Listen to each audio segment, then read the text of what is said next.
membahas tentang nouns dan sifatnya. Nouns itu apa sih? Dan apa sifat dari nouns itu?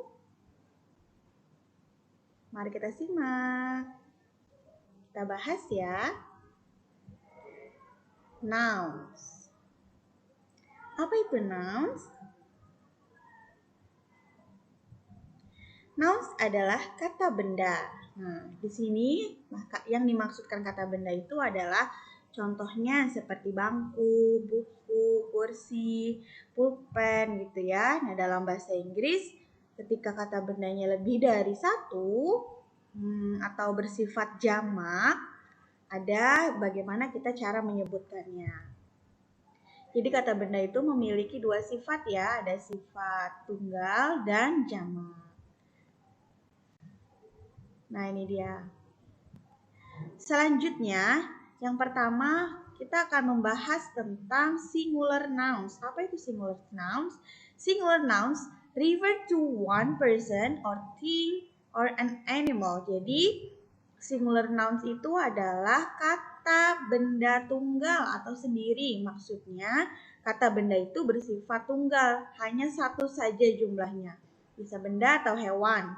Nah, biasanya kata benda yang satu diikuti oleh artikel e atau en ya. Artikel e sama en ini fungsinya masing-masing berbeda penggunaannya. Jadi kalau e itu artikel untuk kata benda yang awalan bendanya huruf konsonan. Lalu artikel en ini digunakan untuk kata benda yang awalan kata bendanya huruf vokal atau bunyi vokal seperti a, i, u, e, o. Nah, di sini ini sudah ada contohnya a boy dan an apple. Nah, selanjutnya kita akan bahas tentang plural nouns, yaitu kata benda yang bersifat jamak. Artinya kata benda itu memiliki sifat yang lebih dari satu. Bagaimana kita menyebutkannya jika kata benda itu lebih dari satu jumlahnya? Maksudnya lebih dari satu berarti mulai hitungan dari 2 dan seterusnya ya. Nah, di sini plural noun secara umum aja ya. Untuk secara umum, contohnya ada di buku kalian di halaman 10. Kita menggunakan s atau es di akhir kata bendanya itu menunjukkan untuk plural nouns atau kata benda jamak. Jadi kalau burger berarti burgernya cuma satu. Tapi ketika burger, kata burger maksudnya di belakangnya ditambahin huruf s, maka jadi burgers berarti burger itu lebih dari satu jumlahnya. Pen jadi pants. Cat jadi cats ya. Jadi kata benda yang tidak ada kata benda yang tidak ada s-nya ini berarti dia bersifat singular atau cuma satu jumlahnya. Lalu kata benda yang ada s di belakangnya ini memiliki sifat jamak atau plural ya, berarti lebih dari satu. Nah, selanjutnya plural nouns ini atau kata benda jamak bisa ditambahin s atau akhiran es nih ya. Hanya saja memang kata jamak ini mungkin buat anak-anak yang baru belajar agak sedikit sulit atau banyak banget sih Miss perbedaannya gitu ya. Tapi insya Allah anak-anak bisa mengikuti dan memahami dan tetap belajar terus ya.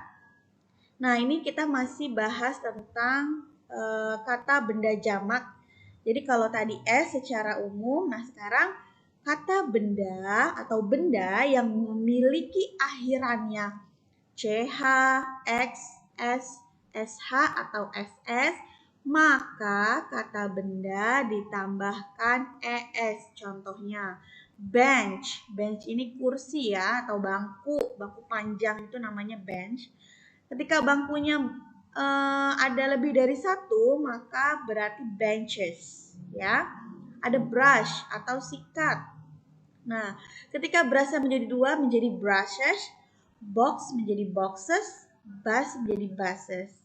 Sekarang adalah kata benda yang memiliki akhirannya Y ya.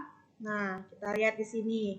Kata benda yang memiliki akhiran Y, maka ditambah ES, bisa ditambah ES atau ditambah S. Kita lihat perbedaannya ya. Yang pertama itu ada kata benda yang berakhiran Y ditambah ES.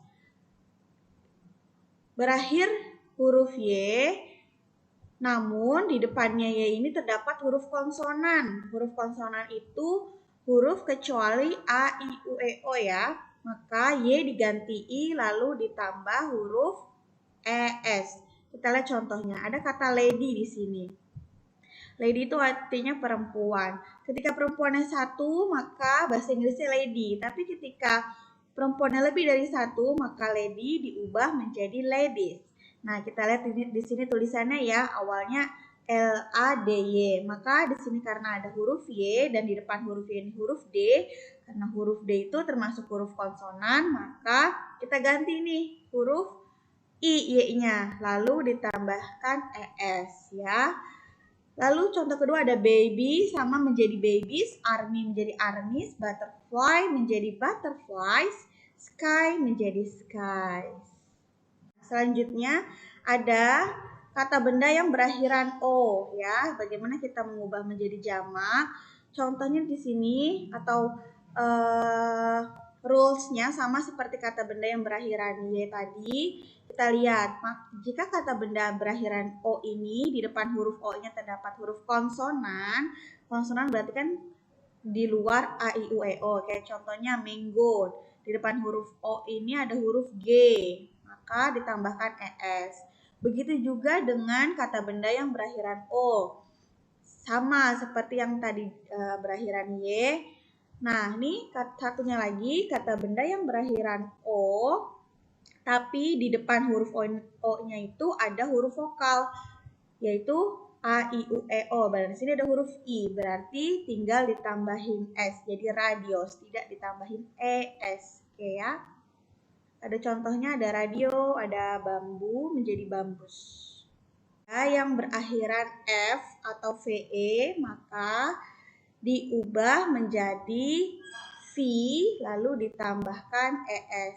Ini diubahnya kalau mau menjadi jamak aja ya, atau bendanya lebih dari satu. Kita lihat contohnya.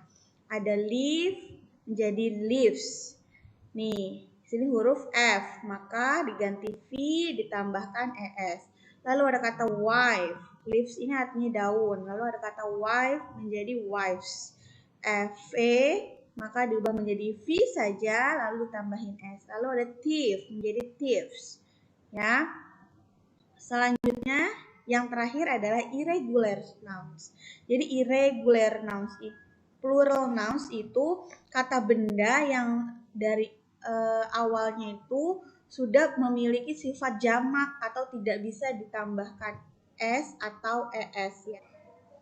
Baik, selanjutnya ada irregular plural nouns. Jadi irregular plural nouns ini adalah kata benda jamak yang tidak ada atau tidak bisa ditambahkan ES atau S. Kita lihat contohnya ya.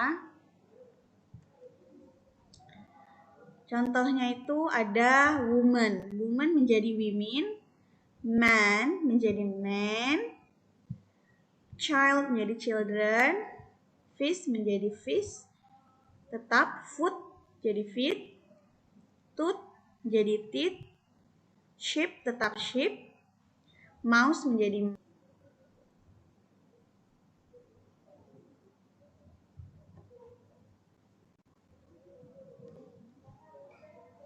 Baik, selanjutnya ada irregular plural nouns. Jadi, irregular plural nouns ini adalah kata benda jamak yang tidak ada atau tidak bisa ditambahkan ES atau S. Kita lihat contohnya ya. Contohnya itu ada woman. Woman menjadi women, man menjadi men, child menjadi children, fish menjadi fish, tetap food jadi feed, tooth menjadi teeth, sheep tetap sheep, mouse menjadi mice.